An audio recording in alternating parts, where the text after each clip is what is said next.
If you haven't seen the title already, then you know that this video is about being a Christian and being not married.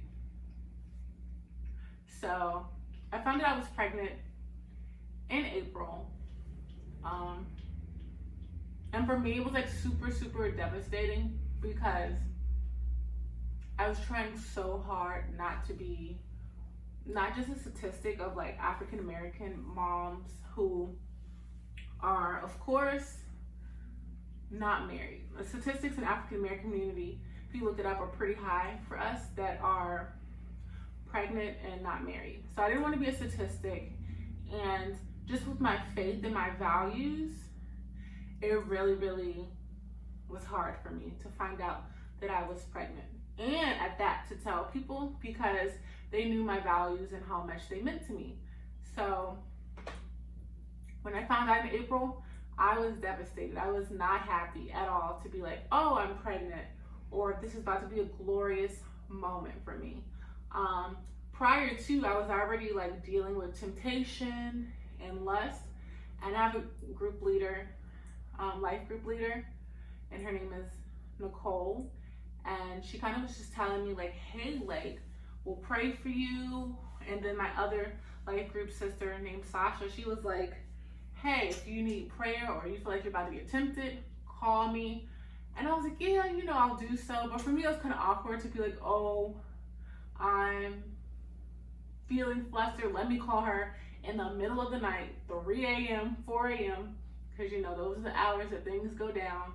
You already have kids of your own, and just to inconvenience her like that. But now that I look back, you know, she was being helpful, and, you know, I wish I would have called, because she was only just trying to help me, because she didn't want me to be in a situation where I got pregnant. But that is what ended up happening. The person that I ended up getting pregnant by, great guy, love him. We're not on bad terms or anything like that.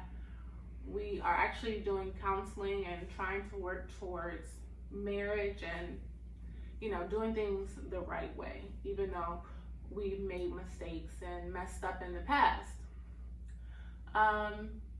As far as experience of being pregnant, that was hard because I kind of just shut everything out as far as going to church. I still prayed in my personal time, but just as far as my church life, I kind of stopped going, because that's the first thing, or the enemy was telling me in my mind, is you're going to be judged and they're going to shun you and they're going to treat you differently. And that's what kept repeating in my mind over and over and over. Like, you're going to get shunned. They're going to talk about you. And I'm sure people do talk about you.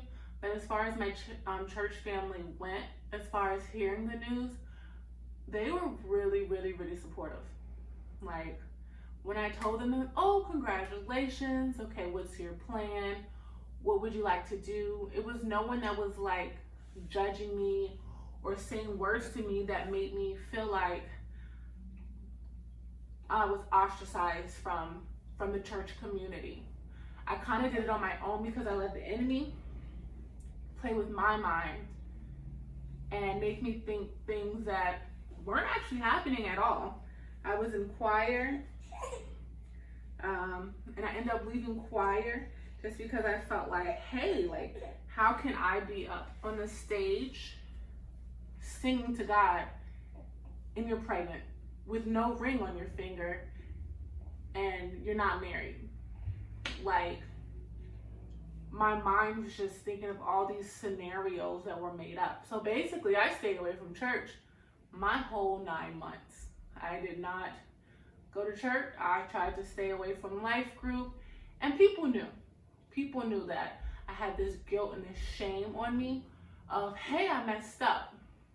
And it was kind of hard for me because my Christian walk was going super good and it was going strong. And I had, you know, spoken to a few people like, hey, I'm dealing with lust, and just, hey, can you pray for me? I need some help. And, you know, trying to pray for myself, but I still end up falling into that temptation. And Now we have this baby here. And I must say, like, this is the best thing that has happened to me. Like, I love this baby so much. He's amazing. You know, I know that God turns all things good for those who love the Lord and are called according to his purpose. And I feel like I'm called regardless of the mistake I've made. And, you know, the mistake of having sex before before marriage, having sex before marriage, getting pregnant, I still got blessed. And I got blessed with this one. And it's been great. He's a great child.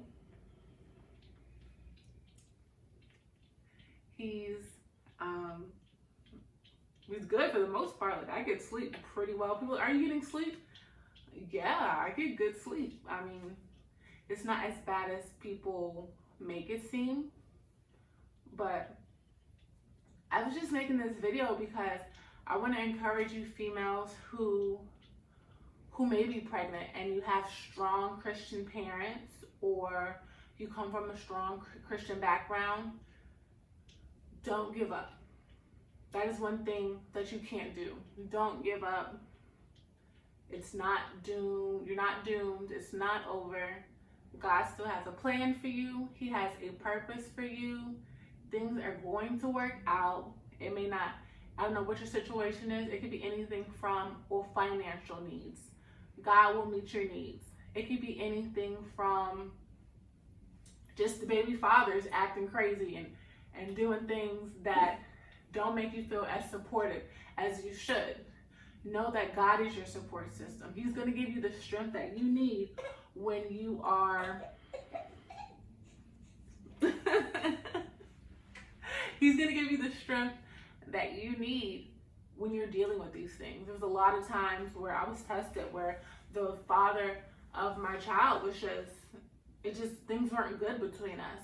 And the first thing I had to do was just drop down to my knees and cry out to God, like, what is going on? Things have to work out because this is what your word says. You know, I made a mistake. I repented, but your word says this. So I know that you can't fail me because you are a God that doesn't lie. You fulfill all your promises. And just I had to keep reminding myself, well, God did this in the past, and he did this in the past, and he completed this in the past. So why do you think that this situation would be any different? And I had to keep reminding myself of that. And I want you guys to do the same thing. Like, if you're in a situation, as far as even parents, because your moms and your dads could be so hypocritical, could be in the same situation that you were in 20 years ago, but then they're telling you something different and being down your throat about, hey, you're not married, you need to go marry that person the next day, or, you know, just horrible things. Or if you're in an abusive situation and you're pregnant, I encourage you just to seek God.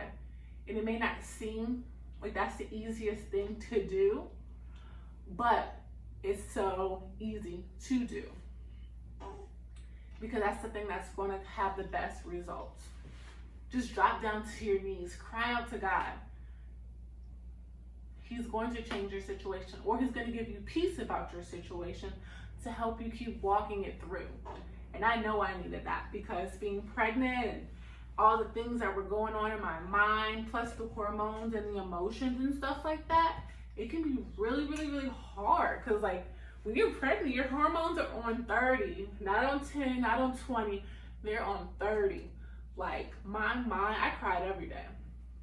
I cried every day. I can't lie. Every day in my pregnancy, I cried, because I'm just like, I'm sorry, God, for messing up. I'm sorry. But it's like, you need to repent only once. God heard you. And if you meant it in your heart, okay, he gets it. Now, what are you going to do to move forward? And that was my mistake during my pregnancy, because it wasn't like, what should I do to move forward? I stayed in that space. Like I said, I didn't go to church for 9 months. You need church. You need your church family. You need that foundation. And thank you, God, that I have a life group leader who reached out to me. She reached out to me. People were praying for me. And that's what got me through those 9 months. That's the longest 9 months of my life. Seriously, I'm not exaggerating. The longest 9 months of my life. But God kept me. Those who were praying for me strengthened me, and God strengthened me when I was weak. And I know his word also says, when we're weak, he is strong. So it's like just standing on his word and knowing that he's not a God to lie just really gives you hope, because man, like, my pregnancy wasn't easy. And it was like, keep going, you're almost there. And then I made it. 9 months. I had him a week early. And it was like this big light, because once I looked into his eyes and I held him, it was like, okay, it was all worth it. In that moment, it doesn't feel like it's worth it. I felt very suicidal during those 9 months. And like I said, it could have been hormonal, or it could have just been, this is really what I'm feeling, because my situation is really not the best. But I have this baby who I love, and I'm happy that everything took place, because I came out a stronger person. I came out a really strong person, and I guarantee you will too. Just hold on, stay strong. If you're going to your church, keep going to your church. So you're pregnant and you're not married. You're not the first, and you will not be the last. Like I said, if you look in the Bible, there were murderers, there were liars, adulterers, there was all these things. So don't feel like you're greater than anybody else. Like, we're all in the same playing field at the end of the day. And don't feel guilty for, making a mistake. That's really what it is. Celibacy is something that I was practicing prior to meeting his father. And it was easy. It's easy when you're single and you don't have nobody around, not texting nobody. You can keep your legs closed. It's no problem. But then when you find someone who you're really attracted to and you're talking to them and you're up at the wee hours of night. And the funny thing is, I used to watch all the Christian videos on being celibate and the Heather Lindsay videos, and wrote down my boundaries list of, okay, I'm not staying at this person's house. We're not gonna cuddle. We're not gonna do this and that. Let me tell you, I didn't even have to go to his house for things to happen. When me and his father first met, we had roommate situations, and both of our roommates were like, they didn't want guests coming over. So we couldn't go to each other's house anyway. But like I said, when you want to do something, you're going to do it. Like I said, I wrote down the list. I prayed and did all that stuff, and I still slipped up. So it's okay. It happens. It really does. And the thing is to learn from it and be stronger and tell your story to help someone else. So I'm hoping that was helpful, not too long, and I'll see you guys next week. Bye. Say bye, baby. He doesn't talk yet. He's only 2 months, but he's saying bye in his mind.